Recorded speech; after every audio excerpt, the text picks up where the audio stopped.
চাওক হিমন্ত বিশ্ব শৰ্মাই আচলতে যি হাতে হাতে আপোনাৰ নিৰাপত্তাৰ নামত অস্ত্ৰ তুলি দিয়াৰ এক সিদ্ধান্ত গ্ৰহণ কৰিছে, সেই সিদ্ধান্ত চূড়ান্ত হঠকাৰী তথা গণতান্ত্ৰিক এখন ৰাষ্ট্ৰৰ কাৰণে অত্যন্ত লজ্জাজনক এটা ঘটনা। আৰু এই ঘটনাৰ কোনো যুক্তিবাদী মানুহে আচলতে সমৰ্থন কৰাৰ কোনো কথা নাহে। আৰু আমি ছাত্ৰ মুক্তি সংগ্ৰাম সমিতি কেন্দ্ৰীয় সমিতিৰ তৰফৰ পৰা এটা কথা স্পষ্ট কৰি দিছোঁ যে হিমন্ত বিশ্ব শৰ্মাৰ যি এইবোৰ হঠকাৰী সিদ্ধান্ত আচলতে এটা অসামাজিক আৰু চূড়ান্ত অগণতান্ত্ৰিক সিদ্ধান্ত। এই অগণতান্ত্ৰিক সিদ্ধান্তৰ প্ৰতিজন ব্যক্তিয়ে বিৰোধ কৰাটো প্ৰয়োজন।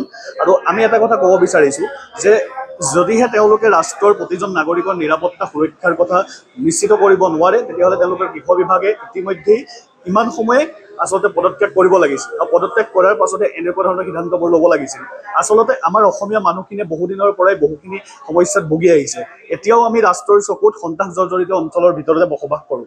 গতিকে সন্ত্ৰাস জৰ্জৰিত অঞ্চলত বসবাস কৰা কেন্দ্ৰৰ চকুত পৰি থকা এখন ৰাষ্ট্ৰৰ যদি আপোনাৰ মানুহক এই অৱস্থাত আপোনাৰ অস্ত্ৰ হাতত তুলি দিয়া হয়, তেতিয়াহ'লে ই কেনে পৰিৱেশলৈ আমাক লৈ যাব সেই কথা ইতিমধ্যে আপোনালোক সকলোৱে জ্ঞাত। সম্পূৰ্ণৰূপে ব্যৰ্থ, সেইকাৰণেতো এনেকুৱা ধৰণৰ সিদ্ধান্ত ল'বলগীয়া হৈছে।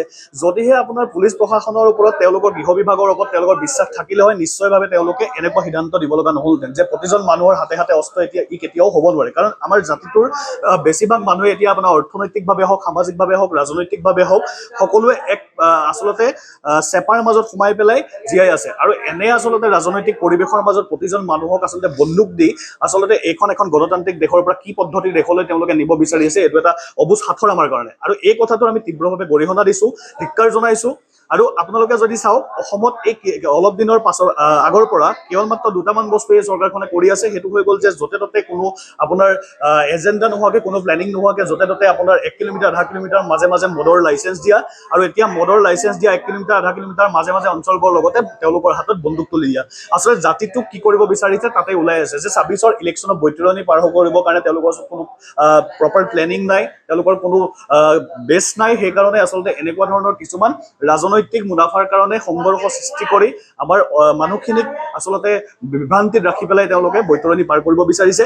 আৰু গণতান্ত্ৰিক দেশত থকা কোনো এজন ব্যক্তি সেয়া লাগিলে শৃংখল চলিহাই নহওক বা কোনোবা বেলেগ সংগঠনৰ মানুহেই নহওক, আমি আচলতে নাম লৈ কোনো ধৰণৰ মন্তব্য দিব নিবিচাৰোঁ। তথাপি এটা কথা, যদিহে তেওঁলোকে এই কথাটো ছাপোৰ্ট কৰিছে, তেতিয়াহ'লে তেওঁলোক গণতান্ত্ৰিক ব্যক্তি হ'ব নোৱাৰে। কাৰণ গণতন্ত্ৰত যদি তেওঁলোকৰ বিশ্বাস থাকে, তেতিয়াহ'লে কেতিয়াও হাতে হাতে বন্দুক তুলি লোৱাৰ কথা কোনো ক'ব নোৱাৰে। এয়া গণতন্ত্ৰ আমাৰ মতে নহয়। আৰু শৃংখল চলিহাই হওক বা যিয়েই নহওক, এই কথা কৈছে সেইটো কেতিয়াও শুদ্ধ কথা হ'ব নোৱাৰে। গতিকে আমি এই কথাটোৰো বিৰোধিতা কৰিছোঁ। নিশ্চিতভাৱে যদিহে আপোনাৰ মানুহখিনি মানসিকভাৱে আপোনাৰ আচলতে সম্পূৰ্ণৰূপে মানসিকভাৱে সক্ষম নহয়, প্ৰতিজন মানুহ এতিয়াও আমাৰ এনেকুৱা মানসিক মেণ্টেল ষ্টেবিলিটি এনেকুৱা নহয় যে আপোনাৰ শুদ্ধ সিদ্ধান্ত শুদ্ধ অৱস্থাত সিদ্ধান্ত ল'ব পৰা অৱস্থাত আছে। আৰু যদিহে শুদ্ধ প্ৰতিজন মানুহে আমাৰ ৰাজনৈতিকভাৱে সুস্থ সবল হ'লহেঁতেন, তেতিয়াহ'লে কেতিয়াও এই স্বৈৰাচাৰী যিবোৰ আচলতে হঠকাৰী সিদ্ধান্ত, সেই হঠকাৰী সিদ্ধান্তবোৰ সমৰ্থন কৰা মানুহ নোলালেহেঁতেন।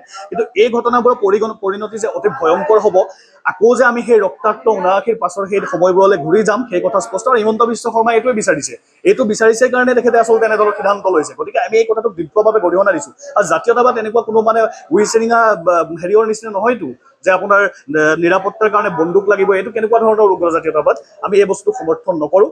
গতিকে যুক্তিবাদী প্ৰতিজন মানুহে ইয়াৰ বিৰোধ কৰা উচিত। আৰু প্ৰতিজন মানুহে যুক্তিৰে এনেকুৱা ধৰণৰ যি এটা অন্ধকাৰ দিশলৈ আমাৰ সমাজখন গৈ আছে, তাৰ বিৰুদ্ধে মাত মাতিব বুলি আমি আশা কৰিছোঁ আৰু আহ্বান জনাইছোঁ সকলোকে।